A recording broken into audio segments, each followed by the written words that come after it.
श्री स्वामी समर्थ। नमस्कार भक्तांनो, सातस्वामींची या चॅनेलमध्ये मी तुमच्या सर्वांचं खूप खूप मनापासून स्वागत करते। स्वामी तुमच्या सर्व चांगल्या इच्छा अपेक्षा पूर्ण करू देत, तुम्हाला नेहमी आनंदात सुखात आणि हसत खेळत ठेवू देत, तुमचा आजचा दिवस आनंदात जाऊ देत हीच स्वामी चरणी प्रार्थना। तर स्वामी भक्त हो, स्वामी महाराजांच्या नामस्मरणाने आपण आपल्या आजच्या या व्हिडिओला सुरुवात करणार आहोत। तर आज आपण येत्या 2 सप्टेंबरला असणाऱ्या सोमवती अमावस्येच्या दिवशी 5वा श्रावण सोमवारचा उपवास धरायचा की नाही यांबद्दल माहिती जाणून घेणार आहोत। चला तर मग व्हिडिओला सुरुवात करूयात। तर येत्या 2 सप्टेंबरला श्रावणातला 5वा सोमवार आहे। तर या दिवशी आपण उपवास धरावा की नाही ते आपण आज या व्हिडिओमध्ये पाहणार आहोत। हिंदू धर्मात श्रावण महिन्याला विशेष महत्त्व आहे। या महिन्यात श्रावण सोमवार आणि श्रावण शनिवारचा उपवास केला जातो। 5वा श्रावण सोमवार 2 सप्टेंबरला करायचा आहे का? कारण 2 सप्टेंबरला सोमवती अमावस्या म्हणजेच पिठोरी अमावस्या आहे। तर मराठी पंचांगानुसार सोमवती अमावस्या तिथी 2 सप्टेंबरला पहाटे 5:21 पासून 3 सप्टेंबरला सकाळी 7:24 पर्यंत असणार आहे।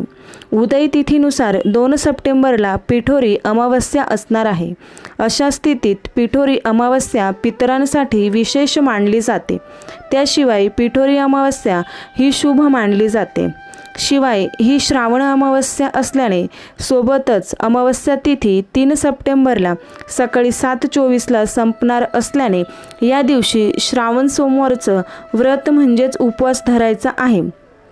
5 श्रावण सोमवारचा दुर्मिळ योग 71 वर्षानंतर जुळून आला आहे। 2 सप्टेंबरला श्रावण सोमवारी शिवमुठ सातू असणार आहे। तर 2 सप्टेंबरला आपण ती शिवमुठ व्हायची आहे की नाही ते आता पाहणार आहोत। तर 2 सप्टेंबरच्या दिवशी म्हणजेच सोमवती अमावस्येच्या दिवशी ब्रह्ममुहूर्त 2 सप्टेंबर रोजी पहाटे 4:38 ते 5:24 पर्यंत, पूजा मुहूर्त सकाळी 6:09 ते 7:44 पर्यंत। पिठोरी अमावस्येला बैलपोळा सण साजरा करण्याची परंपरा आहे। श्रावण महिन्यातील बैलपोळा हा शेवटचा सण मानला जातो। त्यानंतर भाद्रपद महिन्यात लाडक्या गणरायाचं आगमन होतं। पिठोरी अमावस्या पूजाविधी कसा करायचा तो आपण आता येथे पाहणार आहोत।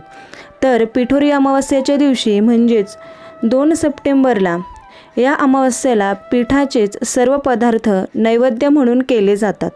त्यामुळेच याला पिठोरी अमावस्या असे म्हणतात। या दिवशी मातृदिन साजरा केला जातो। या दिवशी दुर्गा मातासह 64 देवींच्या मूर्ती पीठ मळून तयार केले जातात।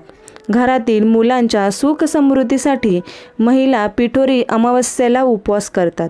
त्याचप्रमाणे ज्या घरात गणरायाचं आगमन होतं तिथे पिठोरी अमावस्या केली जाते। अनेक घरात भाताची खीर हा खास नैवेद्य केला जातो। याशिवाय अमावस्येला पितृदोषांपासून मुक्तीसाठी उपाय केले जातात। त्याचबरोबर तुम्हाला जर व्हिडिओ आवडला असेल तर व्हिडिओला लाईक करा, जास्तीत जास्त शेअर करा आणि असेच माहितीपूर्ण व्हिडिओ पाहण्यासाठी सातस्वामींची या चॅनेलला नक्कीच सबस्क्राईब करा। श्री स्वामी समर्थ।